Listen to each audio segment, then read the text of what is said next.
Well, hello there. I don't know if I'll be able to record this whole thing. See if I have room on my little phone memory there or whatever. I'm finding an interest in sharing something, a realization that I had. It was well, in short, to get to the point, I realized I was thankful for myself. Finally, feeling that way, and I'll tell you how it happened. I felt because this reconciles for me. I do defer to a higher power. But I also don't want to just act like I don't have any power over circumstances. The Luciferian types, they seem to have this goal of deifying themselves or something. And well, I don't want to I don't want to neglect my own power or authority over my own life, but there's power in deferring to God. And you're limited, naturally you're limited,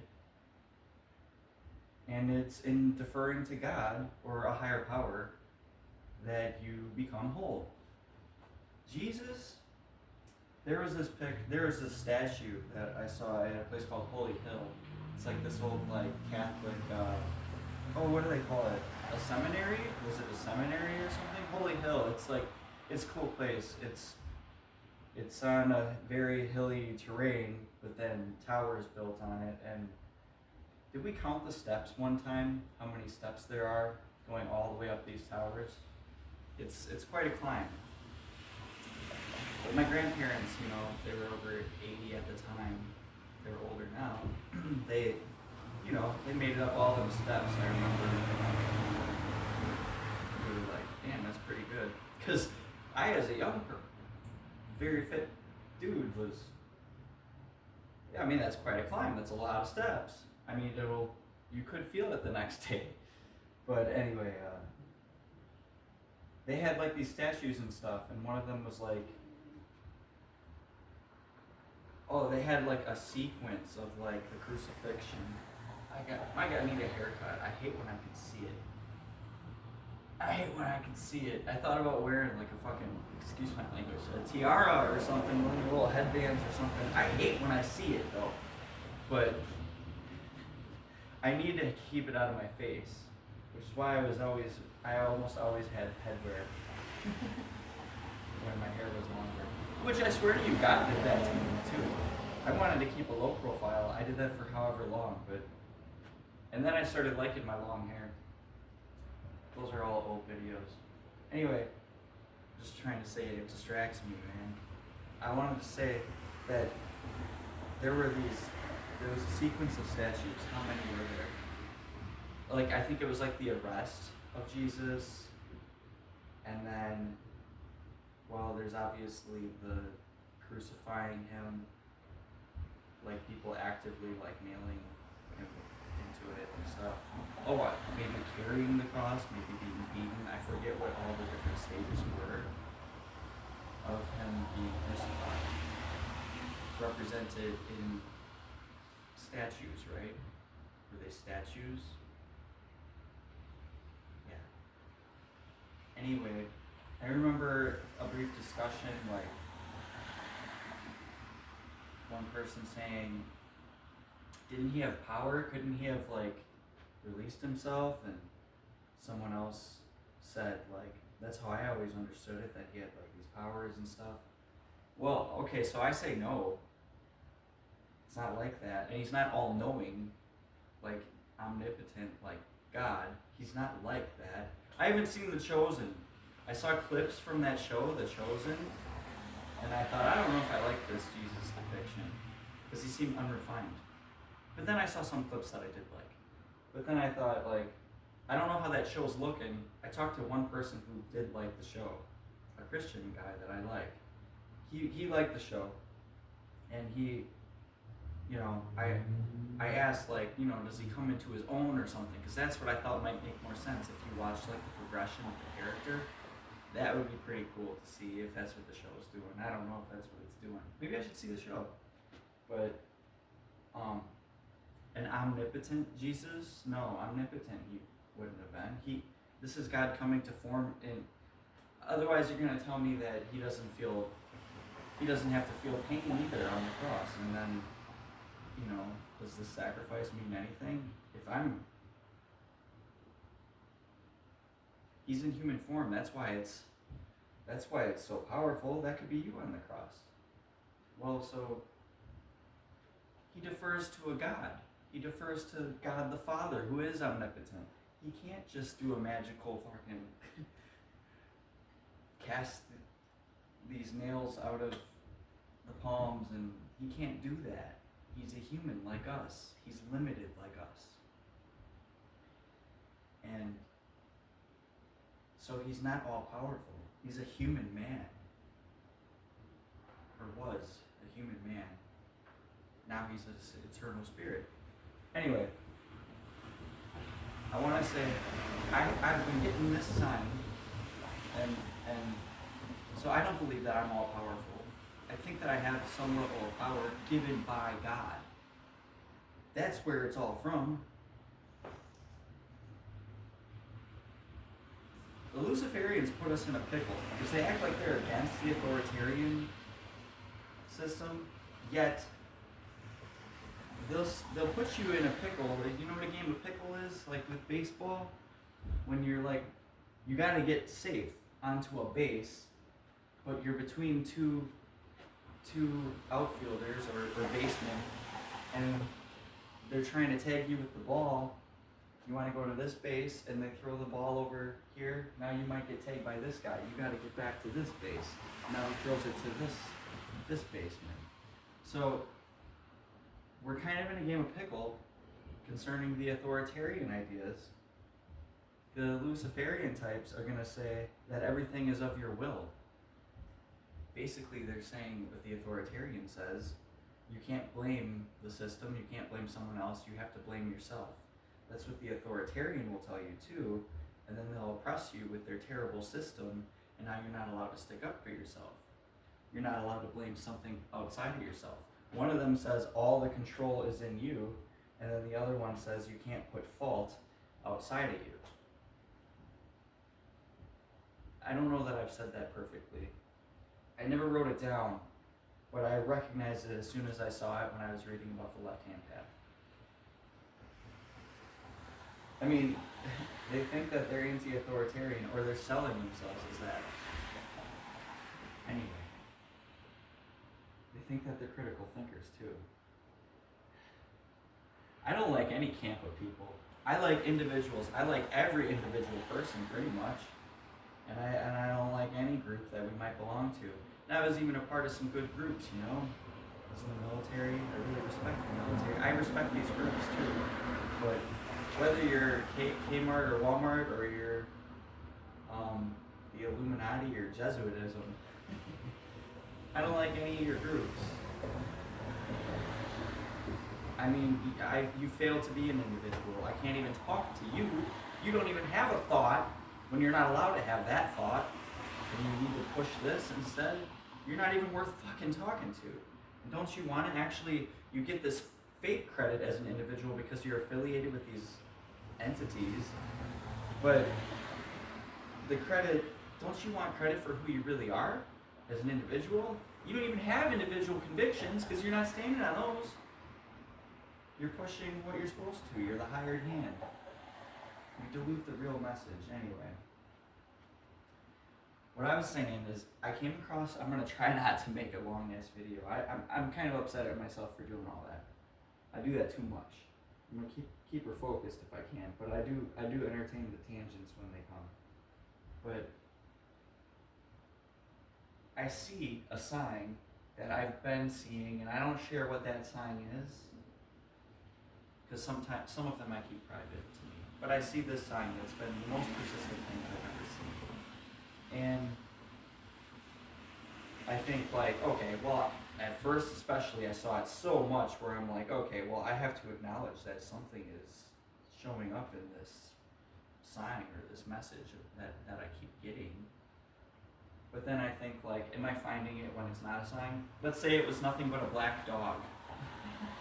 It's like every black dog, it's like, there's the sign again. Well, I don't want to be doing that and reading into things unnecessarily. At some point, I acknowledged that because, especially when I first, a memory was made of this thing that I thought was peculiar enough, like it was interesting enough that it became like a little story or anecdote to me.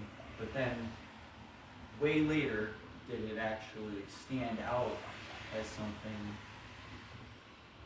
where in the beginning of it, it came so pronounced that as it persisted much later, I thought, I could recognize it because it came pronounced in the first place. Because as it persisted, each time it persisted, I thought of this initial story, and then I realized there's a progression here. Well, I saw this sign that you can imagine it's a black dog, but it's not. But you let's say like that's what it was. I see it, and I'm like, there it is again. I'm not reading into it, am I? I'm not just finding it because it's this common thing that like I want to believe that it's a sign every time, and I think like, what was I just thinking about? Well, I thought about arrogance, and every time I think about arrogance, I think of my dad one time saying, we were talking about like this event, and somebody had an attitude about something, and he said simply, "I hate arrogance." And the only time I heard him say that, but it's like I saw him live a life where, he's the most capable man that I've ever met. Like in the physical world, he's such a do-it-yourself guy. He is, if there is one, you call a jack of all trades, but he's like better than a jack. But he's like, he'll be like the most knowledgeable guy available on X amount of things, skilled like, you could say trades. I worked with a carpenter, a remodeling contractor who was fine enough, he was good enough. I worked with him on some number of jobs, and it's like, I know my dad does better work than this pro carpenter. Except, you might just say it's because the work that I saw my dad doing, it was on his own stuff, his own property. But I mean, yeah, he made everything. There's a stool that I have from when I was a kid that he made for me that I still have. It's really nice. It's really built to last.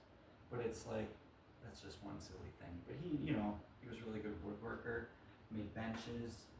He understands his vehicle maintenance, like, down to pretty specific degrees. Even though I had, like, another family member who was an aircraft mechanic in the Navy, I believe.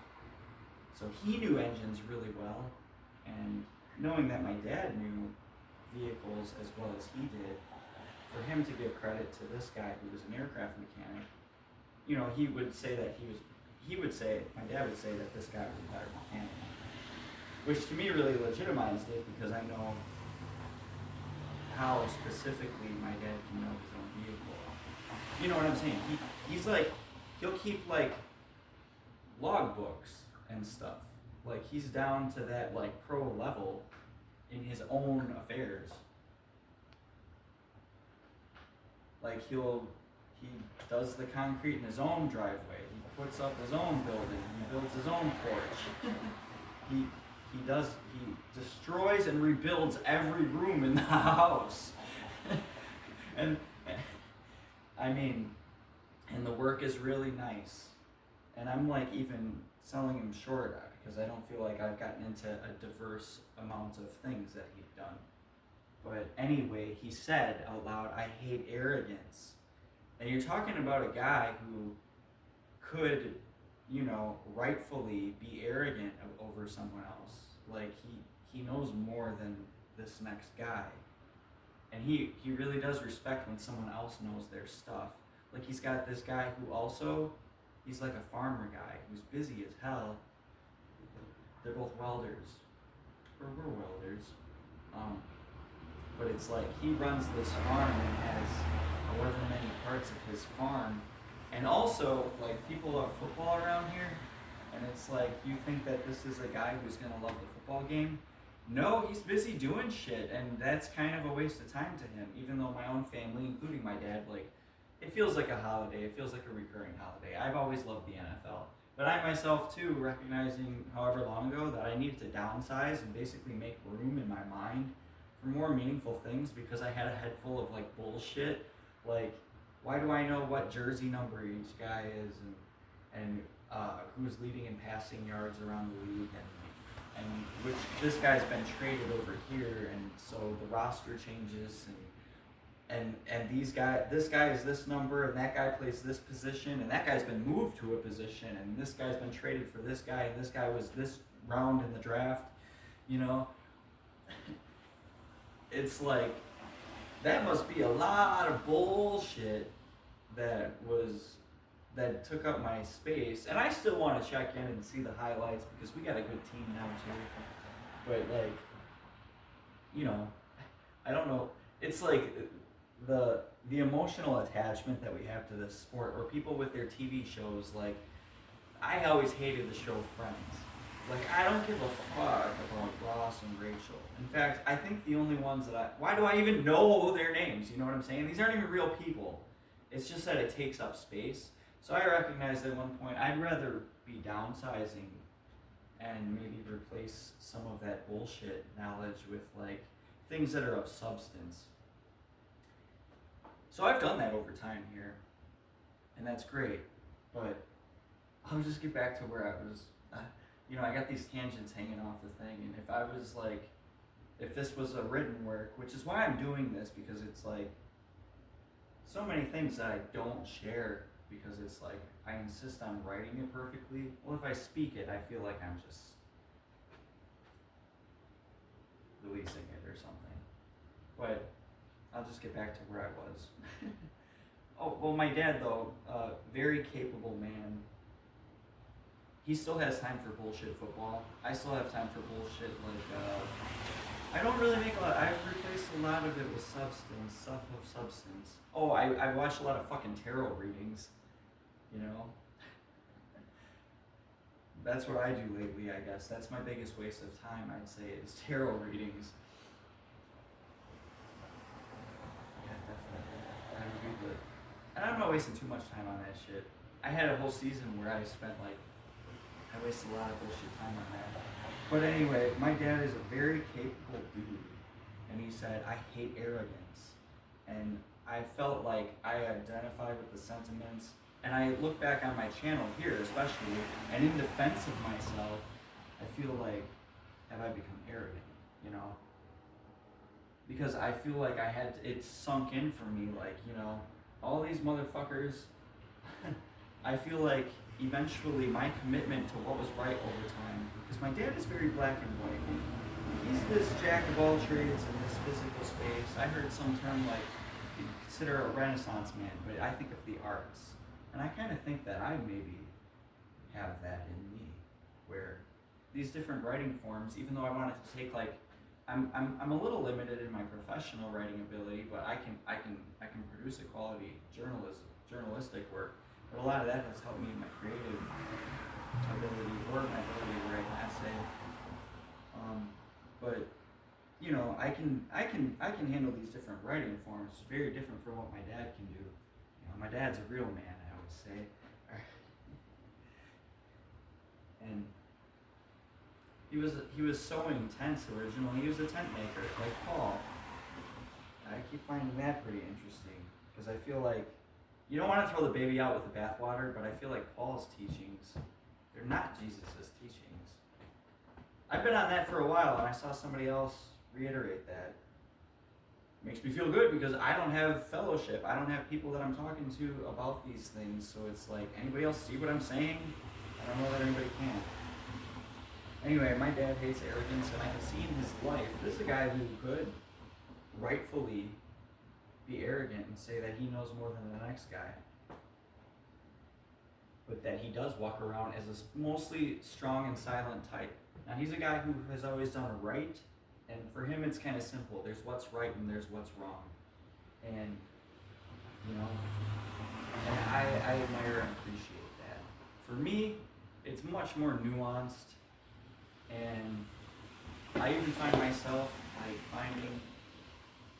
I question I have it in me now to judge who judges and to condemn who condemns. And I think I'm doing the same thing.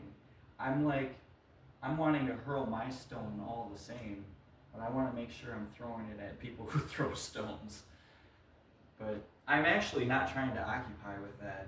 I'm not trying to be caught in that. But I thought, in defense of what is rightfully true to me, if I start saying you're this, you're that, and it's not what you are, it's specifically not what you are.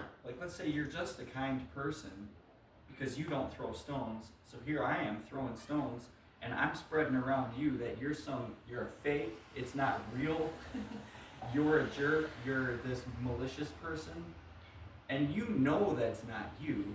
You know that you're specifically getting this because you're not the one throwing stones. You're not the one taking someone else out, and so you just seem vulnerable, someone that we could do this to. All your kindness is fake. All your generosity is fake. All your empathy for others, it's all a show. And specifically, the person who is a piece of shit, who lives on appearances, is saying you're all appearances. I mean, know what that will do? I'm going to say that you're arrogant. And now, in defense of yourself and all of your self-sacrifice, you might seem arrogant because you, with all kinds of conviction, might say, that's bullshit. You are not that. You've sacrificed, you've lived a life of integrity. Now you're the one who might look like you're boasting, but you're defending yourself when you shouldn't have to be on the defense in the first place. And the arrogance was in someone having the gall to say that about you, especially when it's them that is that. They're accusing you of being what they are. Of course, it's going to get you worked up. So, I actually wrote a certain essay about this, and I could try to explain the analogy, but I won't try to do that right now.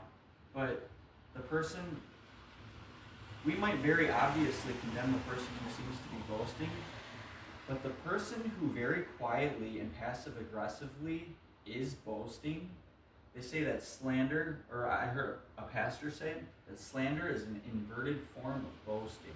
I very much agree with that. So they specifically will slander someone who has the qualities that they're faking. And then when you slander them, the slandered person now feels a need to actually, you got them wrong. They're being misrepresented. They want to set it straight.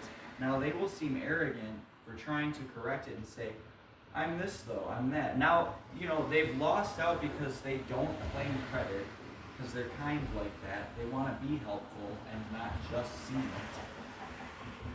And so now they want to claim credit because it's like, you're going to condemn them as this or condemn them as that, but because they didn't speak up and try to manage some political personality of themselves, some persona, they didn't do that. They were just doing the right thing, doing the good thing. And someone who is managing very calculatingly and carefully some political persona is going to specifically target the person who doesn't throw the stones. They're going to throw the stone at the person who shows that they're going to be reluctant to throw a stone because they don't feel right about it. Well, while the passive-aggressive piece of shit asshole is very carefully presenting themselves as dominant by inviting you to together say some shit about this person that they compare themselves by. This person's going to look like the arrogant one when they're trying to set it straight because they've been self-sacrificing, because they've not just so recklessly overstepped the boundaries of others. And this is why they're getting it, because they've shown themselves to be thoughtful enough that they don't just impose on others or label others and push ideas on others, recognizing it to be a violation, recognizing that to go out of their lane, staying in their lane, and trying to do the best by their own standards. In trashing that person, they're the ones who look like they're boasting. They look like they're outright boasting. But it's been the passive-aggressive asshole who very quietly and cool-headedly is trying to arouse this person who is really only mad that the truth is violated. So I found myself feeling, and it's all over this channel, feeling more like worked up, like, you know what's fucking right is that I've been self-sacrificing. I've done what is right. I didn't take the shortcut, and I didn't do it for appearance sake. I did what was right just because it was right. You know? I have a different video where eventually at some point I had shared that the idea of self-improvement might be in finally giving yourself some self-acceptance. And because self-acceptance and self-improvement in a single moment, they seem opposed to each other. If I want to accept myself right now, it'd be a little easier if I could just improve myself or my situation. I could feel better about me and accept me. So I'm going to keep trying to improve myself. But that means that I don't accept myself, it might seem. Or if I'm trying to improve myself, maybe finally after enough improvement that I make on myself, maybe I get to accept myself. And I feel like I crossed over that threshold during this year. And maybe even toward the end of last year where I'm like, you know what? I'm what I respect. I'm the person of the integrity that I want to keep thinking someone else is.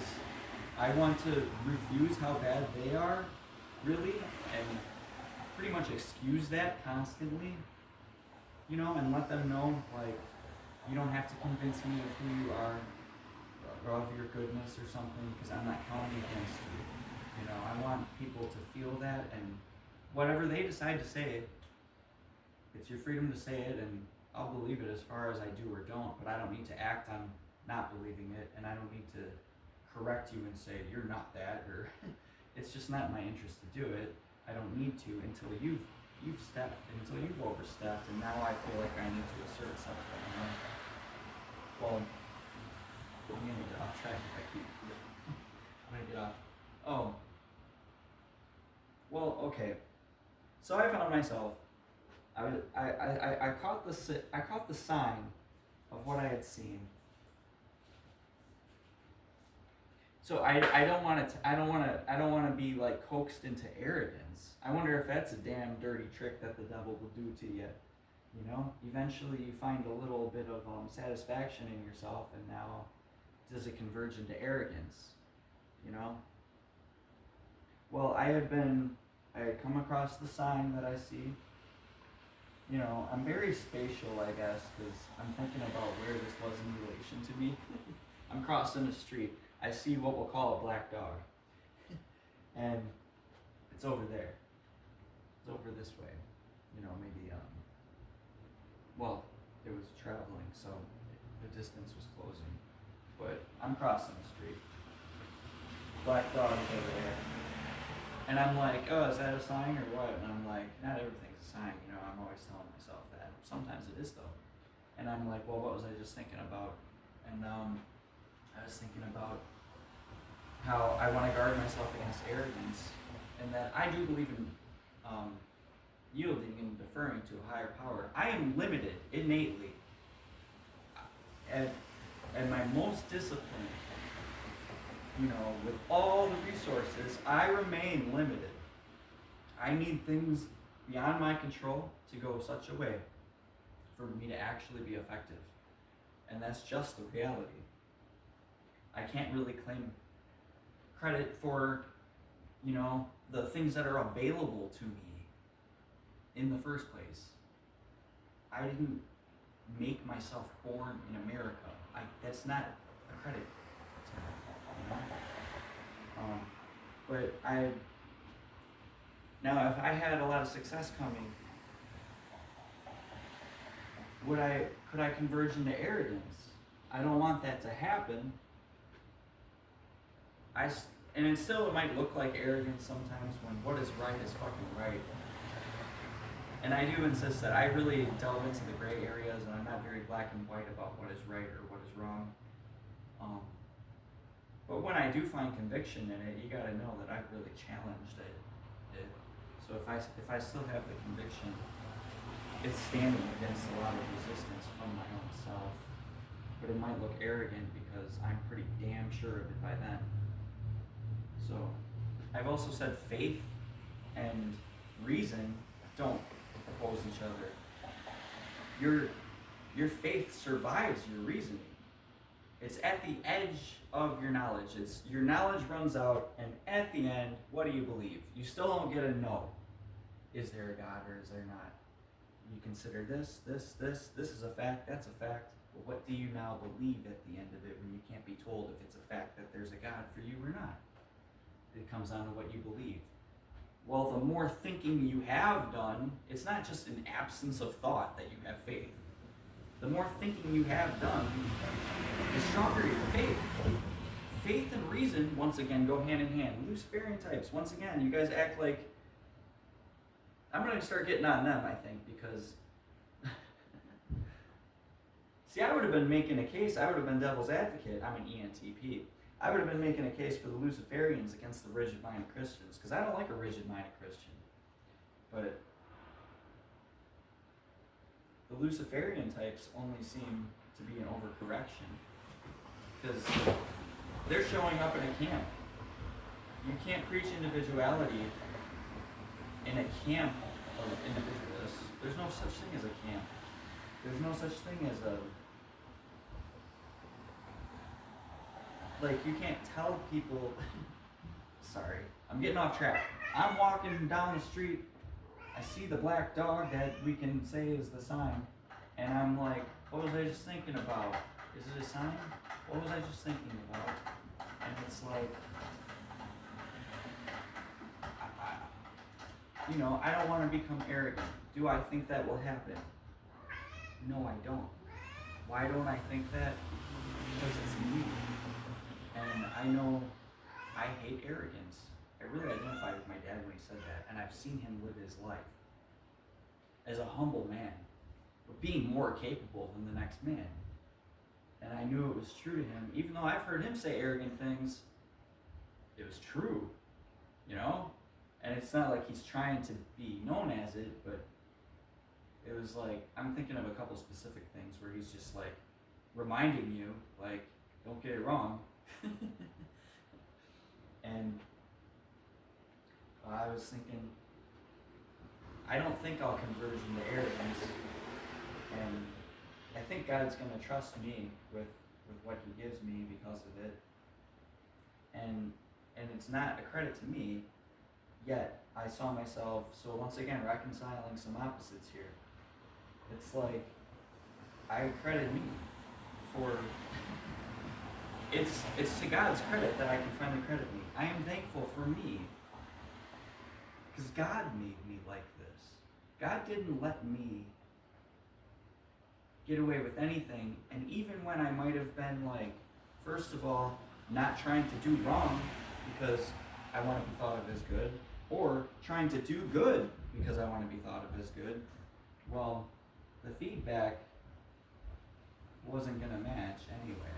I've just never been allowed to indulge arrogance, and like anytime I want to raise my hand and say something, it's kind of been treated like it's stupid. Like my whole life, like my opinion is dumber. Like my whole life. And it has had me challenge the hell out of my ideas. So like I say about faith, something solid stands at the end of all the challenging to it. And so I actually do have conviction in my ideas, much of the time. I also want to go to the furthest edge of things, you know what I mean? I want to stand solid ground, but I want to feel for where is the next possible thing. So I can't be too black and white. I got to be black and white as far as where I can stand, Where's the border here? I got to know right where that is, but then I want to fine tune the border. I want to see how much further can we go on sure footing. So I like the maybes. I like the possibilities. And so I make these inferences. I also draw a distinction sometimes between truth and fact. I compare truth to a quote. It can ring true to us, but not be a fact. But you can see it's true, right? But we can't measure it scientifically, like we can a fact that we can say is incorrect or correct. Correct is not the same as true. I'm going to end up on a tangent again if I do that. So because of how God made me, I will doubt myself to quite a degree and shame myself if I seem, like I'm crediting myself unnecessarily, or shamelessly self-promoting or wanting. There was this female that is ending up in all my English classes. When God does this, I know now He had given me an example in certain people. But she had to be in all my English classes. She would love to raise her hand and say some smart sounding shit. And this is not a critical thinker. I'm sure she's gotten her degree, and I'm sure she's going to have some successful, grade B career. And probably be ultra dignified and act like a total authoritarian idiot when it emerges, all in the name of correctness. Talking about a person, I remember they want to raise their hand and say some smart shit all the time. Now, I'm a poet. Can't help it. That's how I was born. Teacher asked something about I ams, which is an unstressed and stressed syllable. So, the cat versus a stressed, unstressed kitten. So those are the two examples that I thought to use before, because I've had this, I've tried to explain this before. I-ams versus trochees. That bitch didn't know what a trochee was. People know about iambic pentameter because that's what Shakespeare mostly wrote in. And did I say this before? He did that because, see, if you do it 4 metric feet, you have something like a bluestone. The cat, so that'd be iambic quadrimeter? Is that what you call it? 4 instead of 5 feet. So if I don't need to do this. Okay. So somebody asked what an iam was, and she wanted to hurry, and I knew what it was and was gonna raise my hand and say it, but she wants to hurry up and say the right answer. So she can show that she's smart. She got grades like this, understand? There's a fucking dumbass professor, and you can get a grade by making the professor think you're a smart person. Authoritarian culture. What does the authority think? Forget that shit. What's true? Bitch wants to speak up, and she was a snob. I hate that kind of fucking English major, man. She was a snobby little bitch. You can fucking train some idiot like this to walk around cocky as fuck, like they know everything, and only regurgitate what they've heard is correct. I bet that was the basis of almost all of her papers. I never used readings that I heard from class. When we have a text for a book that we're reading, and someone interprets this thing as this or that as that, and the teacher will present. We run it like a book club. A lot of these, the guided discussion setup that you have in a lot of these English classrooms. I'm gonna end up off track. I already am, aren't I?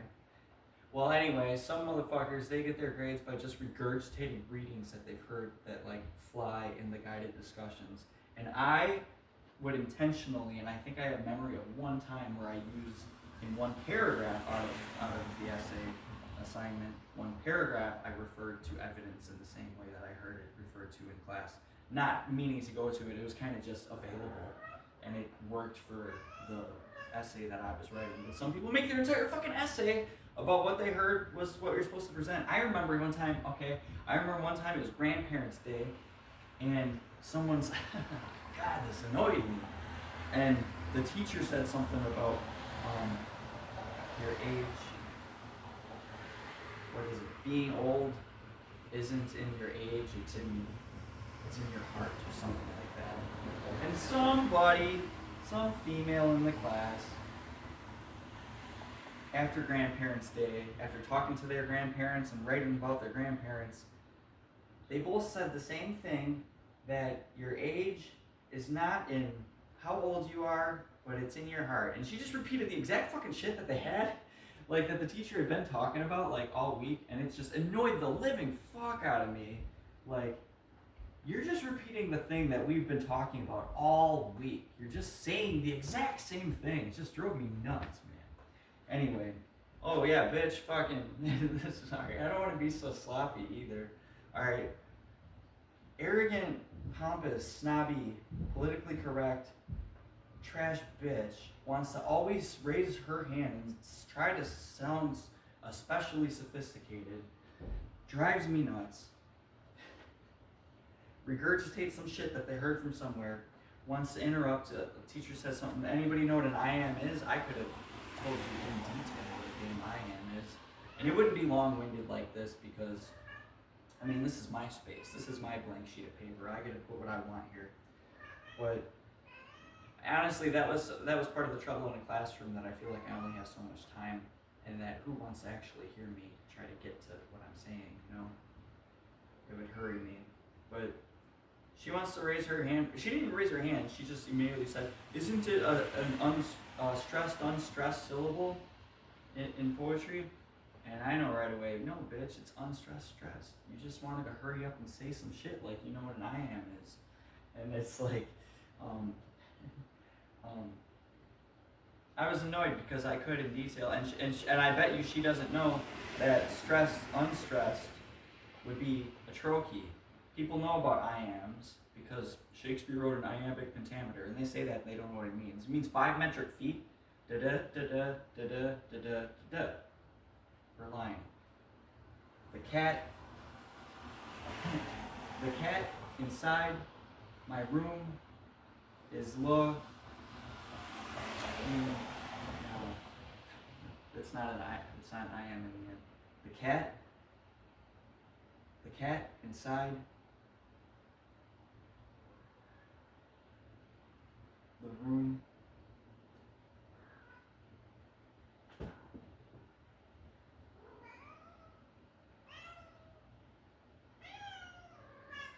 so it's hard to write in with these specific rhyme schemes. I'm actually really good at it, but I had done this off the top of the dome before.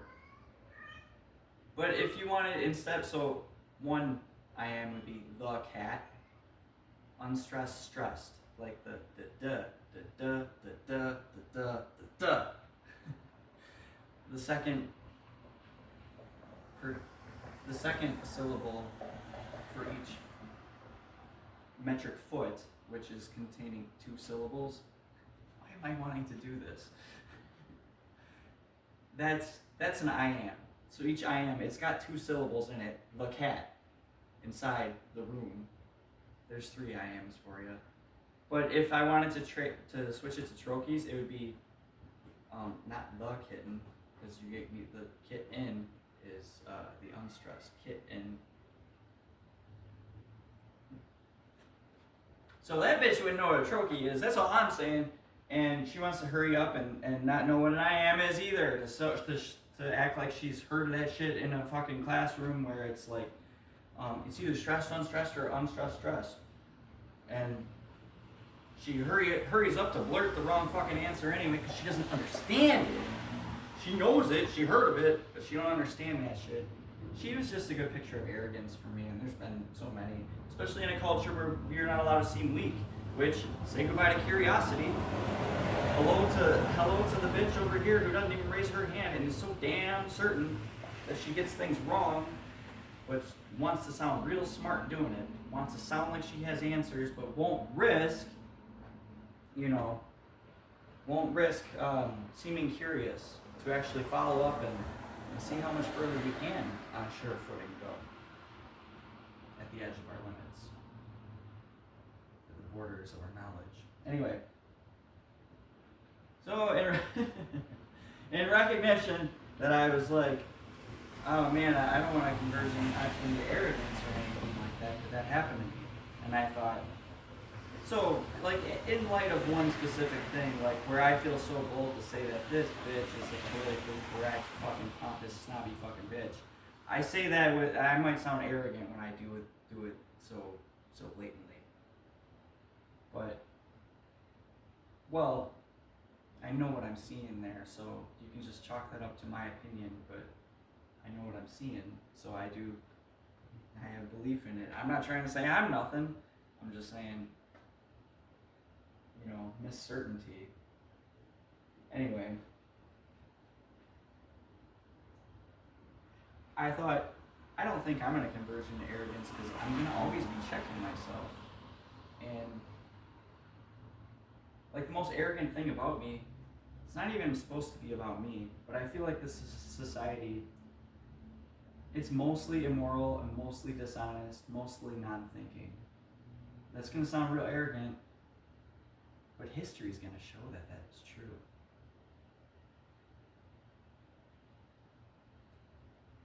I'm just always worried that we're making a really bad example of what freedom looks like when you give people freedom. I don't want that to happen.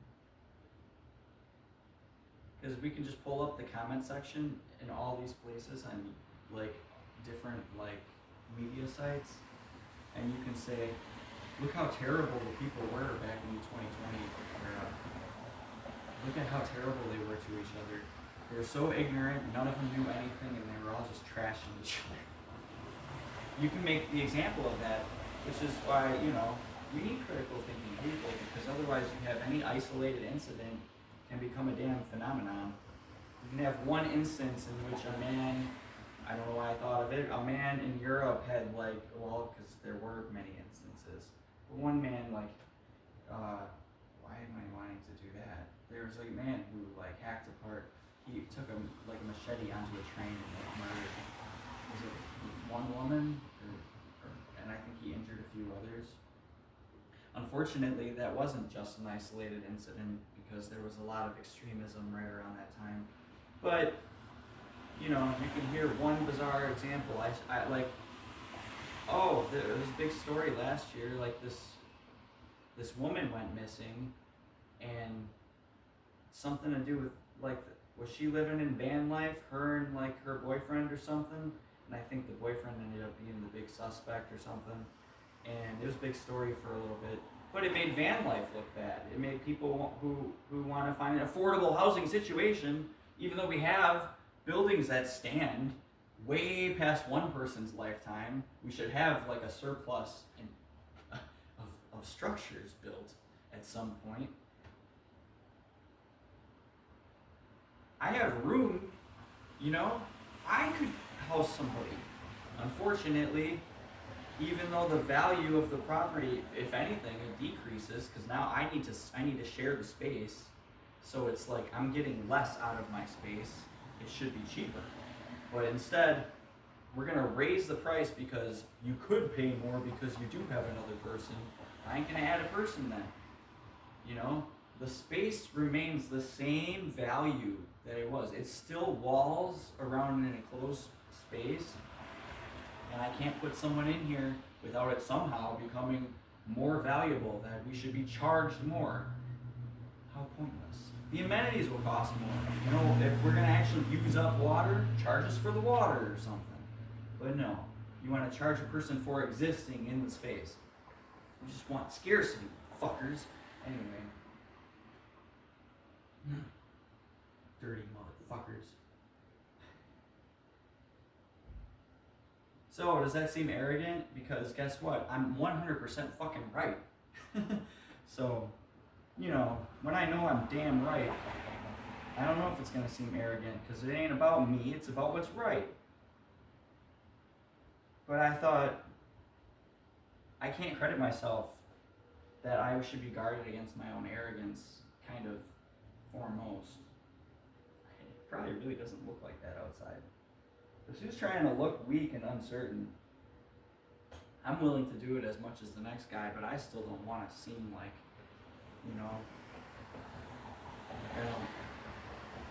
like I'm not worth anything, that you shouldn't listen to me because I'm just stupid old me. Why would I even try to say anything? But I am guarded against the idea of thinking like I'm to be credited for anything. I don't even know, like when I write something, I have some technical ability, whether or not I have an idea or can even recognize something that might be really simple and plain until you put it into words. Earlier today, well, I won't even try to give you an example of that. I'm just saying, I thought, I don't think I will too recklessly indulge much arrogance in crediting myself because I think God made me this way.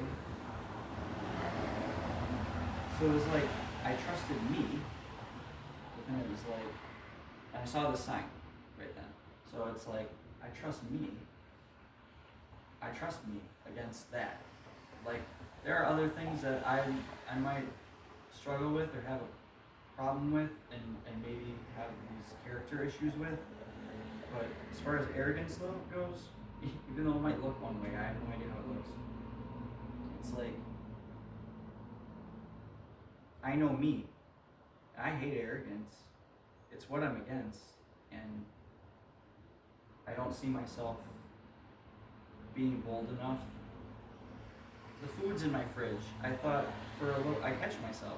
Like I was like, I could, good on me to eat so healthy.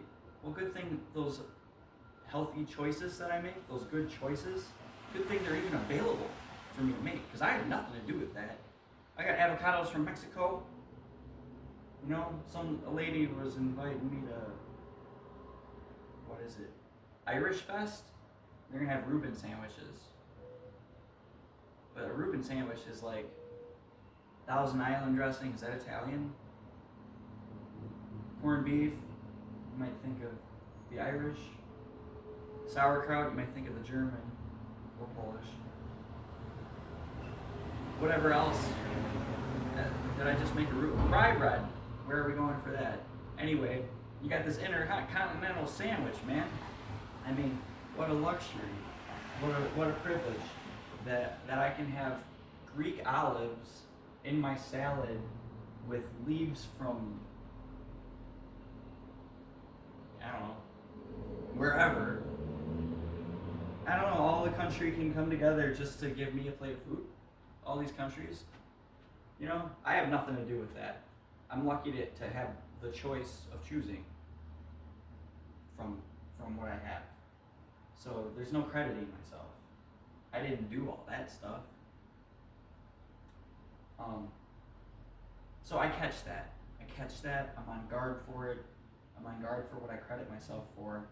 And I recognized, so in reconciling it, I was crediting myself for thinking, I'm not likely to indulge so much arrogance.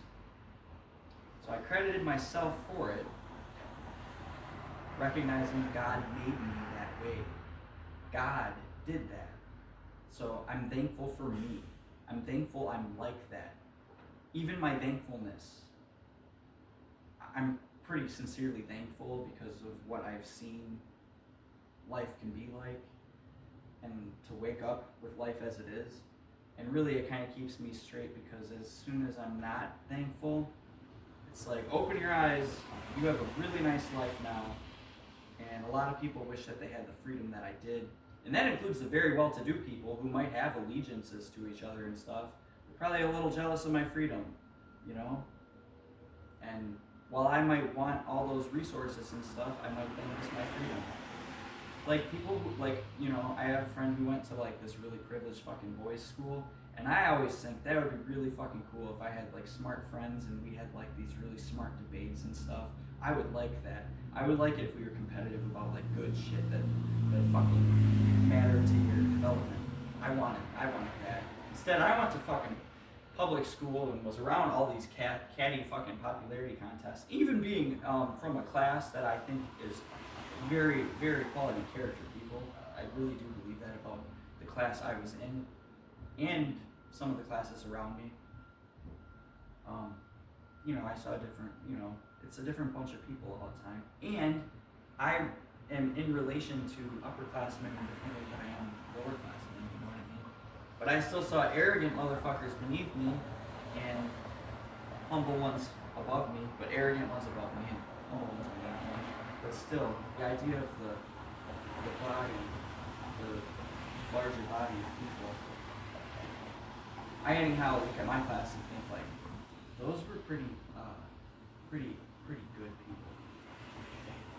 You know, my mom and dad did something good by putting me in this little fucking white town where everything is fucking nice and sunny for them. You know, it's not perfectly privileged. You got some trash for sure, some white trash. It's not all white anymore either, because black people don't want to be stuck in the city any more than white people. Like in the shitty city, in the fucking hood, you know, where you don't know, you know, you're hiding your money in your fucking shoe and stuff, like my grandma had to do and stuff, like if she came to visit us on the bus and stuff, little old lady, you know, someone would do something to her, you know. Yeah, you know, people want to be safe from each other, man. People want safe communities. That's no different anywhere else. Anyway. Here I did it again. Here I ran it again. Endlessly, whatever. That's alright. I anyhow found myself grateful for what God had done for me. That I'm thankful. That I am thankful. I can't claim credit for that. Eventually I did get turned on to, you know, making more of a practice of it, more of like reminding myself. But I mean, even that is probably planted in me from God. But that God made it easy for me to be thankful too. I can't claim credit for that. And that God made me how I am, and me actually being pretty happy with it in the long run. I went through it, but can't credit myself for getting through it. It's outside of my power how things come to be. I had said before, I had the highest hurdles and just could only keep things even. And now I've had none and even neglect. I had done the most and not been able to advance the situation. And I'm coming out of a point when I had done the least and things be taken care of and things be okay. So it really broke my understanding of my own will. But it was all about inner work, this period. And I'm happy and with who I am, and I trust me because God made me like that. I mean, He wasn't letting me be a different way. He was strict with me. So you think I should be more refined than I am? I think some of that's still coming. I need to maintain for the long haul certain habits. I've shed a lot of habits all at once and revisited into some of them and not indulged to the same extent at all, but found that I don't need to alter the natural the natural condition that I've been given. Like, I hate people. Okay, I thought about what have I really done right, and I keep going to the truth. I'm truthful. I mean, that's what my brain does. It doesn't think of. Some guy asked me my apartment number. I think I mentioned this. He asked me my apartment number. He had no business doing it. And this is an instance in which I give myself permission to lie about this exact kind of thing, because it's not your business. I don't know you. Don't need to talk to you. I give myself permission to lie about that. I don't think of it. And I told him my number. It's like, why did I do that? Why did I do that? I could have told him anything I wanted. I feel like God trusts me to pick. At what point are you gonna sin for all this? And it's like, I had permission. I by my own discretion, with my free will, I give myself permission to lie about that exact thing that is none of your fucking business, where you're prying almost. You're wrong to ask. Now I can tell you anything I want. But still, I told him the truth. Wish I didn't. Anyway, I'm truthful. It's not comfortable for me to, I don't think another way. you know. I follow the golden rule. I can't orient around hurting somebody or their situation or the feelings or something like that. I can't plot like that. I can't do it. If I might have thought that someone deserved it in the past, I might have thought to,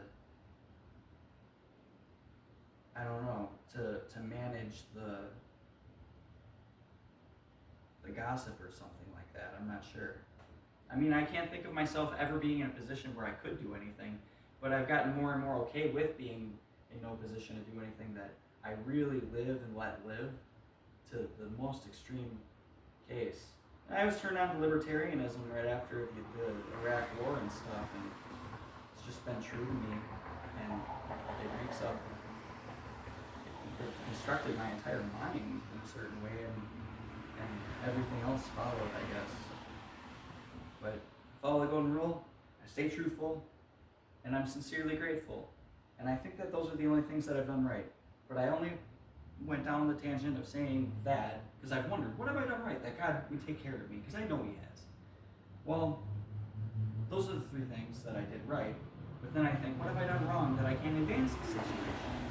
Well, drinking alcohol.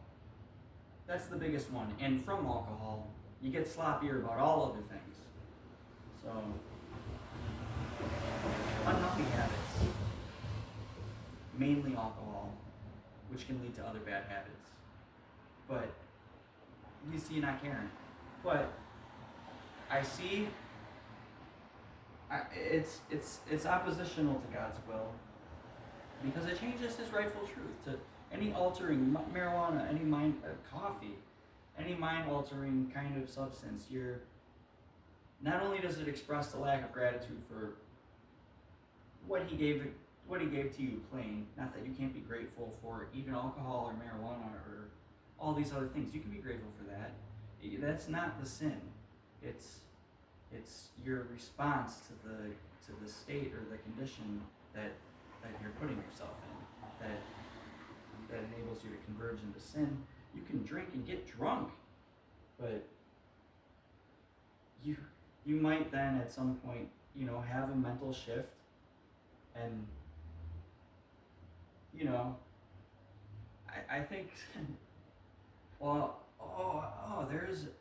I was just thinking of sex and I was wondering about an opposite, which would be, I guess, fighting. You can fight playfully and you can sex violently.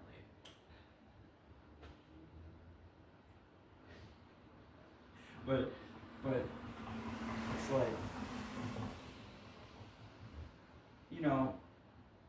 fornication, I don't see that as so sinful either. Until you hate fuck somebody, until you're just possessively treating them like a body, like give me that, like you're not a human. Then you're nourishing something rotten in you. Also, forget the fighting example. Anyhow, yeah, I see that. So I see alcohol as gateway sin.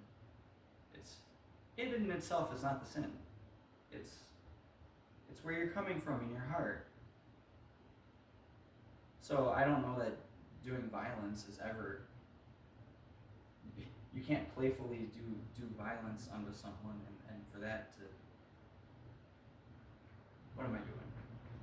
Anyhow, to reconcile the opposites here, yeah, I'm grateful for me. I give credit to me for being a good intermediary. God gave me some authority over myself because I think He trusts me. I'm not arrogant, and I think that I'll always be. I hate it so much. I hate arrogance specifically that I think I'll pretty much always choose what is true instead of what is self-promoting. Love is patient, love is kind, love is not self-seeking. Paul said it. Yeah, so I'm grateful to God for the way He made me. And it's not the same way I was born. He shaped me. He shamed me. He was strict with me. He didn't let me get away with nothing. And he made it matter where I was coming from more than what I was doing. And I've had to contemplate it so much. And he always gave me a situation that was right for the time, for the stage that I was in. And it was no different here, where he really turned me inward. And, you know, I'm grateful to God for it all. I'm grateful to God for my own power, you know what I mean? I claim authority as a servant, you know what I mean? So I see that these opposites can be reconciled, and I feel like a lot of that work has been done. I don't think I've necessarily become holy, but I've become increasingly purified, sanctified. I thought of a difference between purification and sanctification too. Like purification is a means, sanctification is an end. But I think that I thought about it in greater detail than that. I don't remember. I'm not going to try it. See, this was not supposed to last this long. In short, I feel grateful for myself, and I think that that is something that I'm grateful to God for myself. So you have rigid-minded Christians who will tell you that you have to shame yourself and feel unworthy and disgusting. And, well, that goes so far. And then you have the Luciferian idiots who think they can think critically, who are really just power-hungry idiots, who I think are playing with fire. You lack reason. You're going off of faith as much as the rigid-minded Christian. But your faith is in yourself, and yourself being inherently limited. So for wholeness, you need to defer to God. And the rigid-minded Christian needs to, yes, take responsibility for their self. But in the long run, do enough self-improvement, and you will find that you legitimately, one of the greatest things to improve eventually would be that you actually accept yourself, and that you can because of the improvement that you've done. And this is what I find. I'm grateful for me, and I trust me, and I believe God does trust me too. And it's because I listened to him in orienting myself and how I'm supposed to be, how I'm supposed to conduct myself. And I've been imperfect in that, but he's made me see the consequences where I'm not even overstepping the boundaries so much as far as I see it. Oh, what's it hurting that I want to get drunk? It's only hurting me. No, it's obstructing his will. It's tearing down what he's trying to build here. So, but he's shown me, and I don't want to alter his truth. See, it's okay. I'm just grateful for me, to God. He made me like this. And in that, I feel like I reconcile something. And it's been a big feeling to, you know, to feel thankful is the shortcut to the Holy Spirit. To feel thankful, like sincerely thankful. So a Luciferian idiot doesn't have that. Who's your higher power? So they might defer to Lucifer, who you could say is a spirit of truthfulness and justice. And justice not, it doesn't need to be strictly punitive, but justice might be punitive and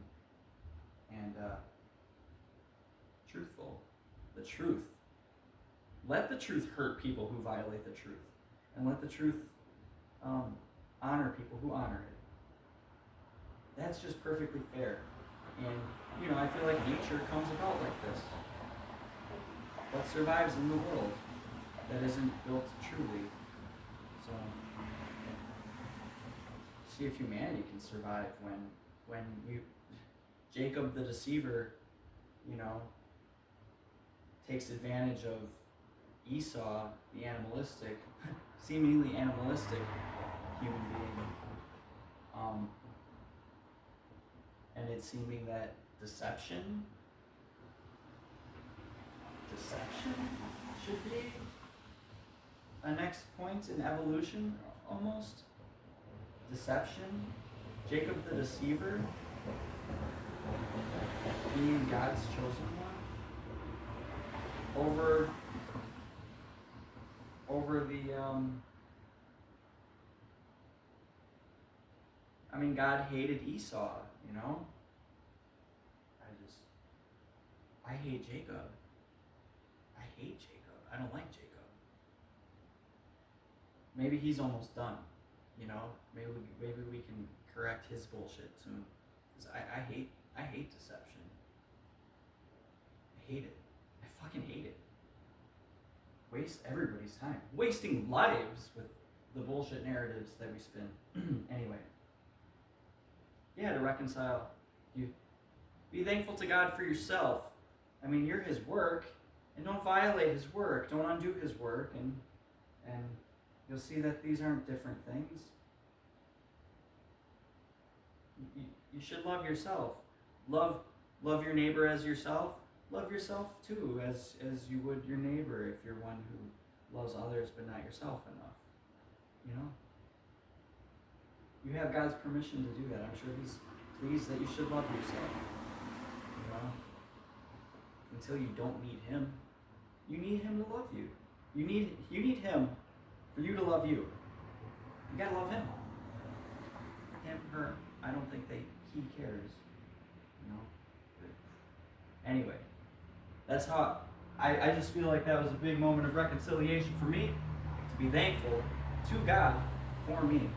I feel like the Luciferians, you want to come out of that limitedness, become whole, defer to this power that's outside of you. You're not God. You share the world, you dumbasses. And then rigid-minded Christian, high and mighty type, all the same. It's the same dumbass, ignorant fucking spirit. One has reason, thinks they do. One has faith, thinks they do. And these are not opposed to each other. They go hand in hand. But anyway, the limited individual is to be loved and appreciated because God loves and appreciates the individual. But only if the individual loves and appreciates God. I don't know, there's this union, you know? I'm not holy yet. I'm reconciling the opposites still, but I'm becoming WHOLLY, holy in that way. And I don't know, I'm really grateful for me. I'm grateful for me. So, I hate to ramble like an idiot, but that's what I did, and that's what I do sometimes. I feel like nobody sees this, so it don't matter to me.